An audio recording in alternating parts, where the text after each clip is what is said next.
शेर का बच्चा, छोटा सा बच्चा भटक गया और जंगल में गुम गया और भेड़ों के साथ जाके रहने लग गया। धीरे धीरे सब मेमनाते मेमनाते बड़े हो रहे थे।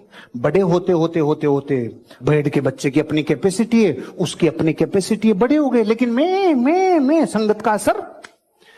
तो एक दिन पानी पीने जा रहे थे। पानी पीते टाइम पानी में परछाई दिखी, तो इसने खुद को देखा, इस पड़ोसी को देखा। इतने में पहाड़ के ऊपर से दहाड़ मारी इसके बाप ने। तो ये सब, हाँ, इसने तीन तरफ देखा, लेफ्ट राइट, ये मैं नहीं हूं, फिर खुद को और फिर उसको, मैं तो उसके जैसा हूं रे। तो ये मैं ऐसा कर रहा था ना, इसने चालू किया था कि मैं उसके जैसा हो गया। वो और दहाड़ मारे, एक दो, इसने एक दो, तीसरी में तो इसने जब मारी तो यब्बा गवाई रहा साला। ये कौन से? हम सब भारत के लोग ऐसे भेड़ों के बीच में हैं।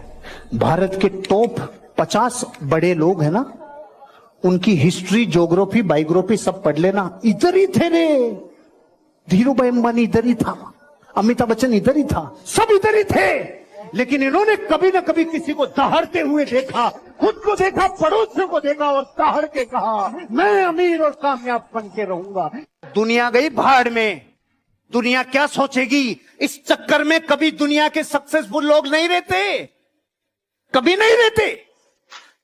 मुकेश अंबानी ने नहीं सोचा, दुनिया बोलेगी साला नाई की दुकान खोल रहा हूं मैं। मुकेश अंबानी ने नहीं सोचा ये नहीं सोचा। टाटा ने ट्रक बनाता था, स्तुति बोलती थी कि नमक बेचूंगा तो दुनिया क्या कहेगी। कभी नहीं, कभी नहीं जिंदगी में। रिलायंस ने जूतों के शोरूम खोले, नहीं सोचा। अपनी जिंदगी में लोग क्या कहेंगे, ये गरीबों का मूल मंत्र है। लोग क्या कहेंगे ये मायने रखता उनके लिए। लेकिन जो लोग जिंदगी में, जिनको लोग सौभाग्यशाली कहते हैं ना, अरे रे ये तो सौभाग्यशाली है, टाटा, बिरला, डालमिया, सिंघानी, आज अंबानी।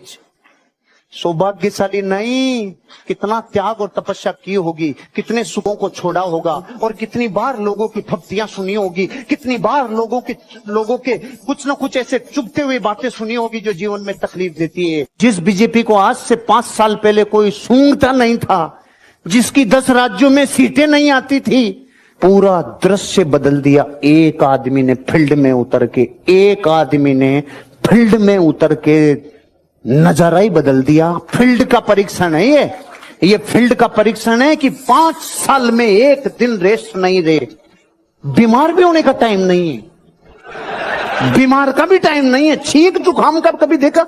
मफलर, छींक, फू फू कभी देखी मोदी जी कि आपने ऐसे करते? और कभी ऐसे देखा ढीलू, ऐसे देखा कभी? जिसमें सपनों की एनर्जी होती है ना, उसको बीमार होने का भी टाइम नहीं मिलता। सीखो देश के लीडर से। किसी से बात करते टाइम अगर आई कांटेक्ट नहीं कर रहे हो, आपकी बात का कोई मतलब नहीं है। अगर नजरें नीचे करके बात कर रहे हो तो सामने वाला समझ जाएगा इसका कॉन्फिडेंस खत्म है, इसके माल में दम नहीं है, क्योंकि ये नीचे गर्दन करके और नीचे आंखें करके बात कर रहा है। जरूर कुछ गड़बड़ है। ऊपर देख के बात करते हो, इधर उधर देख के बात करते हो तो वो समझता है बहुत स्मार्ट बन रहा है, उसकी ईगो हर्ट होती है। Eye contact. सामने आईपीएस ऑफिसर बैठा हो, कलेक्टर बैठा हो, सीएम बैठा हो, जैसे बैठा वैसे बात करो।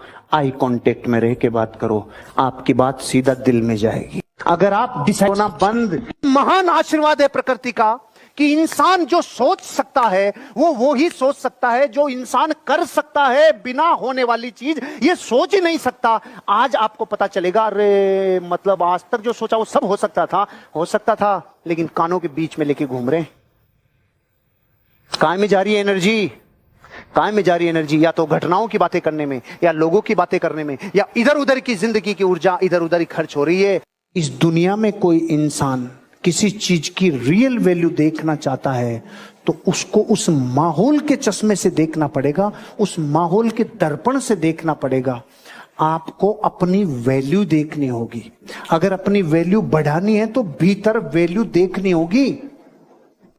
एक सच्ची घटना बताता हूं। एक डॉक्टर था, वो लोगों को ठीक करने के लिए अपने प्राणों तक की बलि दे दे ऐसा काम करता था। एक दिन पूरे दिन मेहनत की, रात को थक के चूर होकर 12 बजे आके सोया और रात को 2 बजे उसके फोन बजा। खड़ा हो गया, अपना बैग उठाया, सुरंग में से जाते टाइम एक आदमी ने उसको आवाज दी, डॉक्टर अच्छी से क्या? तो उसने अपना बैग रखा, माचिस तिल्ली जलाई और उसकी सिगरेट जला दी, चला गया। सुबह 7 बजे इसके ऑफिसर का फोन आया, सुरंग में किसी ने इनको लूट लिया और इनको बहुत नुकसान पहुंचाया, इनका इलाज करने के लिए आपको आना पड़ेगा। पूछा कि इसका ये किसने किया? ये गया और जेल में जाके देखा तो वो वही आदमी था जिसकी रात में इसने सिगरेट जलाई थी। तो इसने बोला, इसने एक ही प्रश्न पूछा कि मैं भी तो आया था, तूने मुझे क्यों नहीं लूटा? कि मैं तेरे को लूटता भी और तेरे को कूटता भी, लेकिन जब भी तू आया मेरे पास तो तू अकेला नहीं था, तुम 2 थे। वो देवीय शक्ति थी जो उसकी मदद कर रही थी। उस दिन के बाद उसको यकीन हुआ कि जब मैं अपने काम को प्राणों से ज्यादा पसंद करता हूं तो मेरे को कोई पावर मदद करती।